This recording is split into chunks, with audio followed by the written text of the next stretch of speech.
여러분 그런 경험 있으신가요? 하루 종일 책상에 앉아 있었는데 막상 오늘 뭘 했나 돌아보면 기억나는 게 하나도 없는 그런 날들. 8시간 공부했다고 생각했지만 실제로 2시간도 제대로 하지 못했던 그런 하루. 많은 분들이 공감하실 겁니다. 그런데 반대로 이런 날도 있지 않았나요? 단 30분 집중해서 공부했는데 모든 내용이 머릿속에 쏙쏙 들어오고 마치 2~3시간 공부한 것 같은 뿌듯함을 느꼈던 순간들. 왜 이런 차이가 생기는 걸까요? 바로 시간의 밀도 때문입니다. 하루 24시간은 모든 사람에게 공평히 주어지지만 그 시간을 얼마나 밀도 있게 사용하느냐에 따라서 엄청난 차이가 생기게 됩니다. 여러분 생각해 보세요. 느슨하게 보내는 10시간보다 밀도 높게 보내는 2시간이 훨씬 더 가치 있지 않을까요? 여러분은 어떤 삶을 살고 싶으신가요? 밀도 있게 보내는 삶? 아니면 느슨하게 흘러가는 삶? 오늘은 여러분의 시간을 더욱 밀도 있게 만들어줄 4가지 핵심 방법을 알려드리고자 합니다. 시간을 더욱 밀도 있게 보내고 싶은 분들은 영상 끝까지 시청해주세요.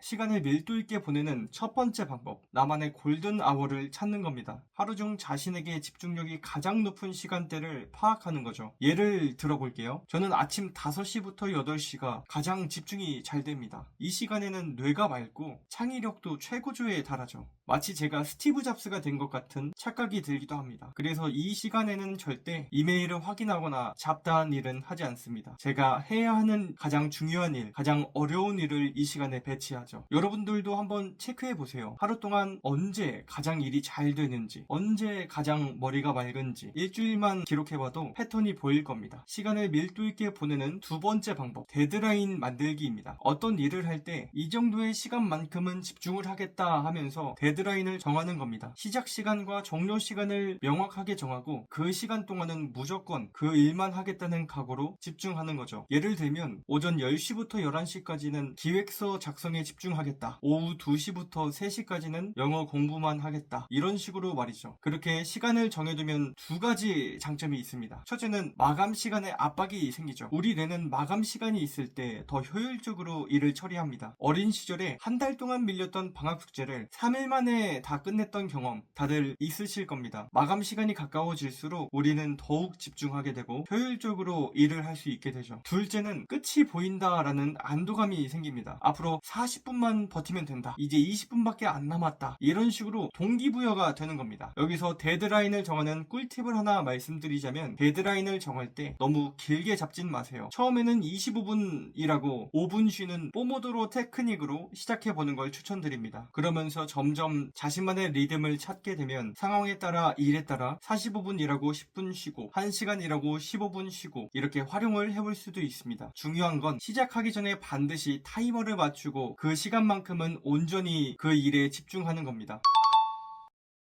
시간을 밀도 있게 보내는 방법 세 번째, 비슷한 성격의 일은 모아서 처리하는 겁니다. 회의하다가 이메일 쓰고 다시 회의하다가 또 문자 확인하고 잠깐 인스타 보다가 화장실 가고 이렇게 하면 실제로 일하는 시간보다 다시 집중하는데 시간이 더 많이 사용되게 됩니다. 우리 뇌는 한 가지 일에서 다른 일로 전환할 때 엄청난 에너지를 소비한다고 해요. 이거를 전환 비용이라고 하는데 계속 일을 바꿔서 하면 전환 비용이 많이 들게 되는 거죠. 비효율적이 된다는 겁니다. 그러니 할 수 있는 한 비슷한 일들을 모아서 처리한다면 같은 시간 일을 해도 더 밀도 있게 시간을 활용할 수 있는 겁니다. 시간을 밀도 있게 보내는 방법 마지막 네 번째, 에너지를 잘 관리하는 겁니다. 지금까지 시간을 밀도 있게 사용하는 방법을 말씀드렸지만 그것보다 선행돼야 되는 일이 있죠. 바로 에너지를 관리하는 겁니다. 같은 한 시간이라도 컨디션이 좋을 때는 일이 술술 풀리지만 피곤할 때는 30분도 버거운 경험 다들 있지 않으신가요? 결국 시간의 밀도를 높이려면 우리의 에너지를 관리하는 게 정말 중요합니다. 구체적으로 3가지 방법이 있는데요. 첫 번째는 수면의 질을 체크해 보시면 됩니다. 아무리 일찍 일어나도 수면이 부족하면 그날 하루가 무너지기 시작하죠. 수면 시간도 중요하지만 더 중요한 건 수면의 질입니다. 잠들기 전 스마트폰을 멀리하고 취침 시간을 일정하게 유지하고 자는 동안 방해받지 않는 환경을 만드는 게 중요한 겁니다. 두 번째는 운동은 선택이 아닌 필수입니다. 꼭 헬스장에 가서 웨이트를 하는 게 아니라도 가벼운 스트레칭이나 산책만으로도 많은 도움이 됩니다. 셋째는 영양 관리도 정말 중요합니다. 중요합니다. 달달한 간식이나 카페인으로 잠깐의 에너지를 얻을 수는 있지만 그건 결국 미래에 있는 에너지를 당겨 쓰는 겁니다. 달달한 간식이나 카페인보단 물을 더 자주 마시고 단백질과 비타민이 풍부한 음식을 섭취한다면 에너지를 유지할 수 있습니다. 에너지 관리는 마치 마라톤 같습니다. 단거리 달리기처럼 순간적으로 몰아치는 게 아니라 꾸준하고 건강하게 관리하는 게 중요하죠. 이렇게 기본적인 에너지 관리가 잘 되어 있을 때 앞에서 말씀드린 시간 관리 방법들도 비로소 효과를 발휘할 수 있습니다. 지금까지 시간을 밀도 있게 사용할 수 있는 방법들에 대해서 말씀드렸습니다.